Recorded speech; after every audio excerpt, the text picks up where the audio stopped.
ಎಲ್ಲರೂ ಚೆನ್ನಾಗಿದ್ದಾರೆ ಅನ್ಕೋತೀನಿ. ಟೆಕ್ ಇನ್ ಗುಲ್ಬರ್ಗ ಚಾನಲ್ಗೆ ಸ್ವಾಗತ. ಇವತ್ತಿನ ವೀಡಿಯೋನಲ್ಲಿ ನೋಡ್ತಾ ಬಂದರೆ ಹಲವಾರು ಜನ ಕಮೆಂಟ್ ಮಾಡಿ ಕೇಳ್ತಾ ಇದ್ದೀರಾ, ಬ್ರೋ SSB ಸ್ಕಾಲರ್ಶಿಪ್ ಅದೇನು ಸ್ಟೇಟಸ್ ಇದೆಯಾ ಅದು ತೋರಿಸ್ತಾ ಇಲ್ಲ ಅಂತ ಕೇಳ್ತಾ ಇದ್ದೀರಾ. ಎಲ್ಲ ಜನದ್ದು ಅದೇ ತೊಂದರೆ ಆಗಿದೆ. ಇವಾಗ ನಮ್ಮದು ಕೂಡ ನಾನು 2 ದಿನ ಆಯಿತು ಟ್ರೈ ಮಾಡ್ತಾ ಬಂದು, ಅದು ಕೂಡ ನಮ್ಮದು ಕೂಡ ಸ್ಟೇಟಸ್ನ ಶೋ ಆಗ್ತಾನೇ ಇಲ್ಲ.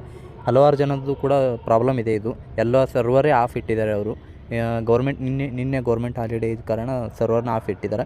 ಬಟ್ ಇವತ್ತು ಸ್ಯಾಟರ್ಡೇ ಏನಂತ ಗೊತ್ತಿಲ್ಲ, ಇವತ್ತು ಏನಾಗಿದೆ ಅಂತ ಗೊತ್ತಿಲ್ಲ. ಮಂಡೇ ತನಕ ಕಾಯೋಣ. ಬಂದರೆ ಸರಿ, ಇಲ್ಲಪ್ಪ ಅಂದರೆ ನಾನು ಏನು ಮಾಡಬೇಕು, ನಾನು ತೀರ್ಮಾನನ ನಾನು ಯಾರಿಗೆ ಕಾಲ್ ಮಾಡಬೇಕಂತ ನಾನು ವೀಡಿಯೋನಲ್ಲಿ ಹೇಳ್ಕೊಡ್ತೀನಿ. ನಾನು ಕಾಲ್ ಮಾಡಿಬಿಟ್ಟು ಕೇಳ್ಕೊತೀನಿ ಏನು ಪ್ರಾಬ್ಲಮ್ ಅಂತ. ಮಂಡೇ ಬರಲಿಲ್ಲಪ್ಪ ಅಂತಂದರೆ ಇಲ್ಲಿ ರವಿವಾರ ಮತ್ತು ಶನಿವಾರ ಕಾಯಿರಿ, ವೇಟ್ ಮಾಡೋಣ. 2 ದಿನ ಹಾಲಿಡೇ, ಗೌರ್ಮೆಂಟ್ ಹಾಲಿಡೇ ಇದೆ ಅಂತೇಳಿ ಕಾಯೋಣ. 2 ದಿನ ತನಕ ವೇಟ್ ಮಾಡಿ ಮಂಡೇ ನಾನು ಏನು ತಿಳಿಸ್ಬೇಕು ಆ ವೀಡಿಯೋನಲ್ಲಿ ತಿಳಿಸ್ಕೊಡ್ತೀನಿ. ಯಾರಿಗೆ ಕಾಲ್ ಮಾಡಿಬಿಟ್ಟು ಮಂಡೇ ತಿಳಿಸ್ತೀನಿ. ಇಲ್ಲಪ್ಪ ಅಂದರೆ ಮಂಗಳವಾರ 100% ತಿಳಿಸ್ತೀನಿ ವೀಡಿಯೋ ಮಾಡೋಕ್ಕಾಗಲಿಲ್ಲಪ್ಪ ಅಂತಂದರೆ. ನೋಡಿ, ಹಲವಾರು ಜನ ಲಾಗಿನ್ ಮಾಡ್ತೀರಾ, ಅದರಲ್ಲಿ ಸ್ಟೇಟಸ್ನ ಚೆಕ್ ಮಾಡ್ತೀರಾ, ನಂದು ಒಂದೇ ಪ್ರಾಬ್ಲಮ್ ಇದೆ ಅಂತ ನೀವು ಅಂದ್ಕೊಂಡಿರ್ತೀರ. ಬಟ್ ಇಲ್ಲ, ಎಲ್ಲರದ್ದು ಪ್ರಾಬ್ಲಮ್ ಇದೆ. ಅದು ಏನೋ ಸರ್ವರ್ ಆಫ್ ಇಟ್ಟಿರ್ಬೋದು ಅವರೇ ಕೂಡ. ನಾನು ಇವಾಗ ಲಾಗಿನ್ ಆಗ್ತೀನಿ, ಇವಾಗ ನನ್ನ ಐಡಿನೇ ಲಾಗಿನ್ ಆಗ್ತೀನಿ. ಇವಾಗ ಹಲವಾರು ಮತ್ತೆ ಒಂದಿಷ್ಟು ಜನ ಕೇಳ್ತಾ ಇದ್ದಾರೆ, ಬ್ರೋ ಸ್ಕಾಲರ್ಶಿಪ್ ಅದು ನಂದು ಇದು ಡಿಪಾರ್ಟ್ಮೆಂಟ್ ತೋರಿಸ್ತಾ ಇಲ್ಲ ಅಂತ. ಬ್ರೋ ನೀವು ಏನು ಡೀಟೇಲ್ನ ಹಾಕಿರ್ತಿರಲ್ಲ ಅದು ಒಂದು ಸಾರಿ ಚೆಕ್ ಮಾಡ್ಕೊಳ್ಳಿ, ಡೀಟೇಲ್ ಕರೆಕ್ಟಾಗಿದೆ ಇಲ್ಲ ಅಂತೇಳಿ.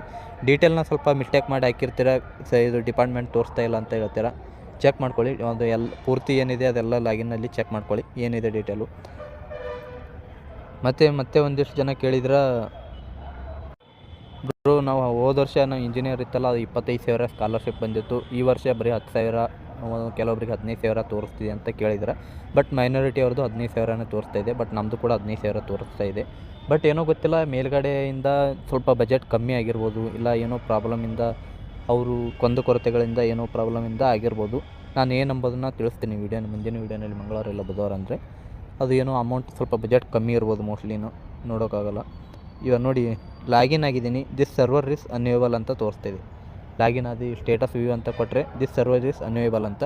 ಮೇಲ್ಗಡೆಯಿಂದ ಗೌರ್ಮೆಂಟ್ ಕಡೆಯಿಂದ ಏನೋ ಸರ್ವರ್ನ ಆಫ್ ಇಟ್ಟಿದ್ದಾರೆ. ಬಟ್ ಇನ್ನೊಂದು ಕಾರಣ ಏನಪ್ಪ ಅಂತಂದರೆ, ಇವಾಗ ಏನು ಪೇಮೆಂಟ್ನ ಎಲ್ಲರದ್ದು ಎಸ್ ಅಂತ DBTS ಅದೆಲ್ಲ ಎಸ್ ಅಂತ ಬಂದಿದೆ ಅಲ್ಲ, ಅದು ಪೇಮೆಂಟ್ ಪ್ರೂಫ್ ಏನಿದೆ ಅದು ಪೇಮೆಂಟು ಮೋಸ್ಟ್ಲಿ ಇವಾಗ ಹಾಕ್ತಾ ಇರ್ಬೋದೇನೋ. ಮೋಸ್ಟ್ಲಿ ಅಮೌಂಟ್ ಏನಿದೆ ನಿಮ್ಮ ಬ್ಯಾಂಕ್ ಅಕೌಂಟ್ಗೆ ಅಪ್ರೂವಲ್ ಮಾಡಿ ಏನೇನಿದೆ ಅಂತೇಳಿ ಅಪ್ರೂವಲ್ ಮಾಡಿ ಮೋಸ್ಟ್ಲಿ ಹಾಕ್ಬೋದು. ಇಲ್ಲಪ್ಪ ಅಂದರೆ ಸರ್ವರೇ ಆಫ್ ಇಟ್ಟಿರ್ಬೋದು, 2ರಲ್ಲಿ ಒಂದಾಗಿರುತ್ತೆ. ನಾನು ಕೊಟ್ಟರೆ ಕೂಡ ಏನೂ ಕೂಡ ಬರ್ತಾಯಿಲ್ಲ, ಡೀಟೇಲ್ ಟಚ್ ಆಗ್ತಾಯಿಲ್ಲ. ನಮ್ಮ ಡೀಟೇಲ್ ಬರುತ್ತೆ, ಬಟ್ ಇದ್ರ ಸ್ಕಾಲರ್ಶಿಪ್ ಡೀಟೇಲು ಬರ್ತಾಯಿಲ್ಲ. ಸ್ಟೇಟಸ್ನ ಚೆಕ್ ಮಾಡೋಕ್ಕಾದ್ರೆ ಇದೇ ಒಂದು ದೊಡ್ಡ ಅಪ್ಡೇಟ್. ಏನಪ್ಪ ಅಂತಂದರೆ ಇದೇ ಸರ್ವರ್ ಇಲ್ಲ, ಅಪ್ಡೇಟ್ ಏನೂ ದೊಡ್ಡದೇನಿಲ್ಲ ಇದರಲ್ಲಿ. ಸರ್ವರ್ ಇಲ್ಲದೆ ಕಾರಣ ಅಪ್ಡೇಟ್ನ ತೋರಿಸ್ತಾ ಇಲ್ಲ. ನಾನು 2 ದಿನ ಆಯಿತು ಟ್ರೈ ಮಾಡ್ತಾ ಬಂದು, ಮೊನ್ನೆ ಸಾಯಂಕಾಲದಿಂದ ಟ್ರೈ ಮಾಡ್ತಾಯಿದ್ದೀನಿ. ಇದೇ ರೀತಿಯಾಗಿ ಹೊಂಟಿದೆ, ಹಲವಾರು ಜನದ್ದು ಕೂಡ ಇದೇ ರೀತಿಯಾಗಿ ಹೊಂಟಿದೆ. ಏನೂ ತೊಂದರೆ ಆಗಬೇಡಿ, 100% ಸೇಫ್ ಆಗಿರುತ್ತೆ ನಿಮ್ಮ ಅಕೌಂಟ್ ಕೂಡ. ಬಟ್ ಸ್ಕಾಲರ್ಶಿಪ್ ಕೂಡ ಬರುತ್ತೆ, ವೇಟ್ ಮಾಡಿ. ಇನ್ನೂ 1 ವೀಕ್ ಇಲ್ಲ 2 ವೀಕ್ ಆದರೂ ಮಾರ್ಚ್ ಎಂಡ್ ತನಕ ವೇಟ್ ಮಾಡಿ, ಕಾಯೋಣ ಎಲ್ಲಿ ತನಕ ಹೋಗುತ್ತೆ. ನಾನು ಬುಧವಾರ ವೀಡಿಯೋ ಮಾಡಿ ಹಾಕ್ತೀನಿ, ಮಂಗಳವಾರ ಇಲ್ಲ ಬುಧವಾರ ಒಳಗಡೆ ಹಾಕ್ತೀನಿ. ಮಂಗಳವಾರ ಹಾಕ್ಬೋದು ನಾನು ಮೋಸ್ಟ್ಲಿ ಮಾಡಿದರೆ. ಅದೇನು ಅಮೌಂಟು ಎಷ್ಟೆಷ್ಟು ಇರಬೇಕು ಎಲ್ಲರಿಗೆ ಅಂತೇಳಿ ಪೂರ್ತಿ ನಾನು ಒಂದು ಚಾಟ್ ಮಾಡಿಕೊಂಡು ಅದು ಡೀಟೇಲ್ನ ನಿಮ್ಗೆ ತಿಳಿಸ್ತೀನಿ, ಯಾರ್ಯಾರಿಗೆ ಎಷ್ಟೆಷ್ಟು ಅಮೌಂಟ್ ಬಂದಿದೆ. ಹಲವಾರು ಜನಕ್ಕೆ ಕೂಡ ಇವಾಗ ಅಮೌಂಟು ಕ್ರೆಡಿಟ್ ಆಗಿದೆ. OBC ಕ್ಯಾಟಗರಿಯವರಿಗೆ ಅಮೌಂಟು ಕ್ರೆಡಿಟ್ ಆಗಿದೆ. ಏನೋ ಅವರು 5,000 ಏನೋ 4,000 ಏನೋ ಕ್ರೆಡಿಟ್ ಆಗಿದೆ. ಬಟ್ ಇನ್ನೂ ಒಂದಿಷ್ಟು ಜನಕ್ಕೆ ಕ್ರೆಡಿಟ್ ಆಗಿಲ್ಲ. ಬಟ್ ಬೇರೆ ಡಿಸ್ಟಿಕ್ಕು, ಇವಾಗ ಯಾದಗಿರಿ ಡಿಸ್ಟಿಕ್ ತೊಗೊಳ್ಳಿ, ಯಾದಗಿರಿ ಡಿಸ್ಟಿಕ್ನಲ್ಲಿ ಏನಿಲ್ಲ ಒಂದು 20% ಅಮೌಂಟ್ ಕ್ರೆಡಿಟ್ ಆಗಿದೆ. ಮತ್ತು ಇಲ್ಲಿ ಇದು ಬಿಜಾಪುರ ಡಿಸ್ಟಿಕ್ ನೋಡ್ತಾ ಬಂದರೆ ಅವ್ರದ್ದು ಇನ್ನೂ ವೆರಿಫೈನೇ ಆಗಿಲ್ಲ, ಇನ್ನೂ ಕೂಡ ವೆರಿಫೈ ಸ್ಟೇಜ್ನಲ್ಲೇ ಇದೆ.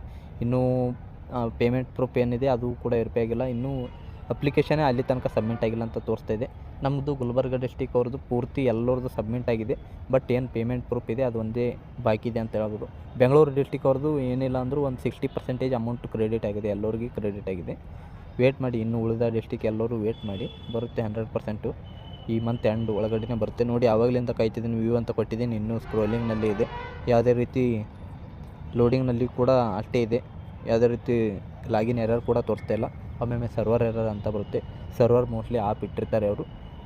ಕಮೆಂಟ್ನ ನೋಡಿದೆ ನಾನು, ಹಲವಾರು ಜನ ಹಾಕಿದ್ರೆ. ಬಟ್ ನಾನು ಕಮೆಂಟ್ನ ಹೈಲೈಟ್ ಮಾಡಿ ಇದರ ಸ್ಕ್ರೀನಲ್ಲಿ ತೋರಿಸಲ್ಲ, ಹಲವಾರು ಜನದ್ದು ಕಮೆಂಟ್ ಇದೆ. ಬಟ್ ನಾನು ಎಲ್ಲರಿಗೂ ಒಂದೇ ಹೇಳ್ತೀನಿ, ವೇಟ್ ಮಾಡಿ ಅಂತ ಅಷ್ಟೇ ನಾನು ಹೇಳಬಲ್ಲೆ. ಬರುತ್ತೆ 100% ಅಮೌಂಟು. ಇನ್ನೂ ಹೋದ ವರ್ಷದ್ದು ಅಮೌಂಟು ವೇಟಿಂಗ್ ಇದೆ ಬ್ರೋ ಅಂತ ಹೇಳಿದ್ರೆ, ಬ್ರೋ ಒಂದಿಷ್ಟು ಜನ ನೋಡ್ಕೊಳ್ಳಿ, ನಿಮ್ಮದು ಏನಿದೆ NPCI ಮ್ಯಾಪಿಂಗ್ನ ಕರೆಕ್ಟಾಗಿ ಮಾಡಬೇಕಾಗುತ್ತೆ. NPCI ಮ್ಯಾಪಿಂಗ್ ಅಪ್ಪ ಅಂತಂದ್ರೆ ನಿಮ್ಮ ಬ್ಯಾಂಕ್ಗೆ ನಿಮ್ಮ ಆಧಾರ್ ಕಾರ್ಡು ಸೀಡಿಂಗ್ ಆಗಿರಬೇಕಾಗುತ್ತೆ. ಬಟ್ ಬ್ಯಾಂಕ್ಗೆ ಆಧಾರ್ ಕಾರ್ಡ್ ಸೀಡಿಂಗ್ ಆಗಿರುತ್ತೆ, NPCI ಆಗಿರಲ್ಲ. ಬ್ಯಾಂಕ್ ಸೀಡಿಂಗು ಮತ್ತು ಅದು ಸಪ್ರೇಟ್ ಆಯಿತು. NPCI ಅಪ್ಪ ಅಂತಂದರೆ ಅದು ಸಪ್ರೇಟ್ ಆಯಿತು. ಏನಪ್ಪ NPCI ಅಪ್ಪ ಅಂತಂದರೆ ನಿಮ್ಮ ಬ್ಯಾಂಕ್ಗೆ ಒಂದೇ ಆಗಿರ್ತಕ್ಕಂಥ ಅಕೌಂಟ್ ಲಿಂಕ್ ಆಗಬೇಕಾಗಿರುತ್ತೆ. NPCI ಅಂದರೆ ನಿಮ್ಮದು ಬ್ಯಾಂಕ್ KYCನ ಆಗಿರಬೇಕಾಗುತ್ತೆ. ಬ್ಯಾಂಕಿಗೆ ಅಕೌಂಟು ಲಿಂಕ್ ಆಗಿರಬೇಕಾಗುತ್ತೆ. ಬ್ಯಾಂಕಿಗೆ, ಅಕೌಂಟಿಗೆ ಮತ್ತು ಆಧಾರ್ ಕಾರ್ಡಿಗೆ ಪೂರ್ತಿಯಾಗಿ ಲಿಂಕ್ ಆಗಿರಬೇಕಾಗುತ್ತೆ. NPCI ಒಮ್ಮೆ ಚೆಕ್ ಮಾಡ್ಕೊಳ್ಳಿ. ನಿಮ್ಮದು ಯಾವ್ದು ಬ್ಯಾಂಕ್ ಇದೆ ಅದು ಹತ್ತಿರ ಬ್ಯಾಂಕ್ ವಿಸಿಟ್ ಮಾಡಿಕೊಂಡು NPCI ಆಗಿದೆ ಇಲ್ಲ ಅಂತ ಚೆಕ್ ಮಾಡ್ಕೊಳ್ಳಿ. ಬೇಕಿದ್ದರೆ DBT ಅಪ್ಲಿಕೇಶನ್ ಮುಖಾಂತರ ಇವನ್ನ ತೊಗೊಳ್ಬೋದು. DBT ಅಪ್ಲಿಕೇಶನ್ನ ಡೌನ್ಲೋಡ್ ಮಾಡ್ಕೊಳ್ಳಿ. ಲಾಗಿನ್ ಆಗಿ ಅಲ್ಲಿ ಏನೇನು ಪೇಮೆಂಟ್ ಪ್ರೂಫ್ ಇದೆ, ಹೋದ ವರ್ಷ ಎಷ್ಟು ಬಂದಿದೆ ಅಂತ ಪೂರ್ತಿ ಡೀಟೇಲ್ನ DBT ಆ್ಯಪ್ನಲ್ಲಿ ತೋರಿಸುತ್ತೆ. ಅದ್ರ ಮುಖಾಂತರ ಚೆಕ್ ಮಾಡ್ಕೊಳ್ಬೋದು. ಇವು ಹಲವಾರು ಜನದ್ದು ಹೋದ ವರ್ಷ ಸ್ಕಾಲರ್ಶಿಪ್ಪು, ಒಂದಿಷ್ಟು ಜನದ್ದು ಈ ವರ್ಷ ಬಂದಿದೆ. ಇನ್ನೂ ಒಂದು 60% ಜನದ್ದು ಹೋದ ವರ್ಷ ಸ್ಕಾಲರ್ಶಿಪ್ ಕೂಡ ಇನ್ನೂ ಬಂದಿಲ್ಲ. ವೇಟ್ ಮಾಡಿ, ಬರುತ್ತೆ.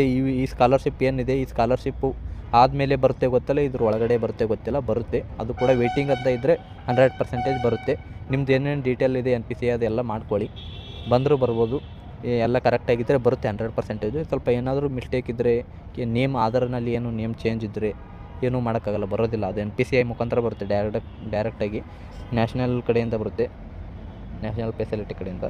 ಓಕೆ, ಈ ವಿಡಿಯೋನಲ್ಲಿ ನಾನು ಇಷ್ಟೇ ಹೇಳಬಲ್ಲೆ. ವೇಟ್ ಮಾಡಿ. ವಿಡಿಯೋ ಇಷ್ಟ ಆದರೆ ಲೈಕ್ ಮಾಡಿ, ಹಾಗೆ ಸಬ್ಸ್ಕ್ರೈಬ್ನ ಮಾಡ್ಕೊಳ್ಳಿ. Okay, thank you, tata, bye bye.